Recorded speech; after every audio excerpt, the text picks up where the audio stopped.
It's 10:45 and this is Observer Radio News. I'm Laura Grande with your news, sports, and entertainment updates. In the weather, it's 10 degrees and sunny outside our East York studios. Now to our top story. In national news, Canada will fund certain aspects of family planning, but that funding will not include abortion. Stephen Harper's government announced yesterday in Halifax that it would not support abortion as part of the Women and Children's Health Plan in third world countries. This announcement will put Canada in disagreement with the U.S. and other G8 nations who consider abortion part of family planning initiatives. The G8 summit will take place in June. In other national news, General Motors is investing $890 million to improve 5 plants across North America, including one in St. Catharines. Media reports say the improvements will create 1,600 new jobs. GM Canada saw 2,600 jobs lost after the truck plant in Oshawa closed down last year. GM has recently seen a rise in demand for their product. The official announcement is expected to take place later on today. In local news, the foster parents of a murdered little girl will stand trial in her death. Caitlin Sampson's murder in the summer of 2008 stunned Toronto. Detectives discovered her body in a Parkdale apartment building. Detectives say her injuries were some of the worst they had come across. Caitlin was 7 years old. Donna Irving and Warren Johnson were handed first-degree murder charges yesterday.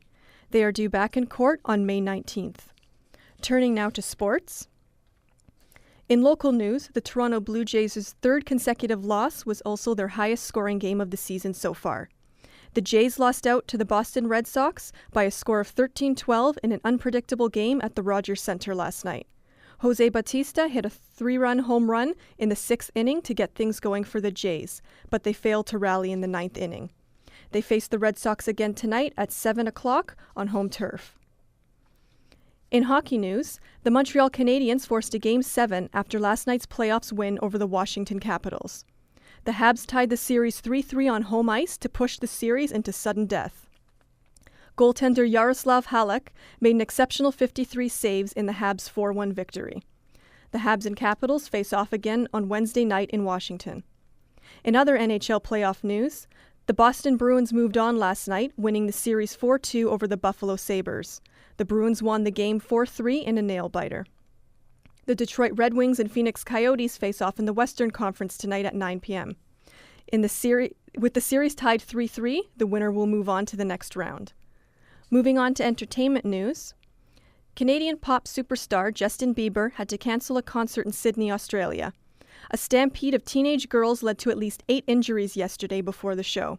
Police claim rumors that the singer arrived early sparked the mad rush.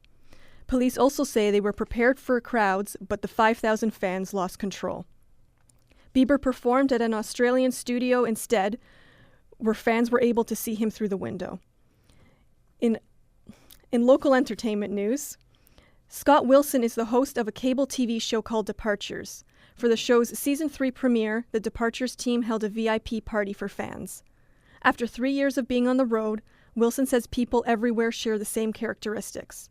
He says the hard lines of borders and boundaries between countries and cultures disappear. His philosophy on travel has evolved. It's honestly like this big puzzle that you get to see this world map all the time, and then somebody chops it up into little chunks and throws it at the window, and you've got to piece it all back together. And as you start to see that puzzle come together, it gets faster and faster and easier to see the whole picture as you get closer. So with each country and each adventure, it feels like, this mystery of what the world is being solved. The popular travel show is co-hosted by Justin Lukac and produced by cameraman Andre Dupuis. The new season of Departures airs Saturday nights at 10 p.m. on the Outdoor Life Network. And that's Observer Radio News. For more up-to-the-minute news, check out our website at torontoobserver.ca. I'm Laura Grande. Have a great day.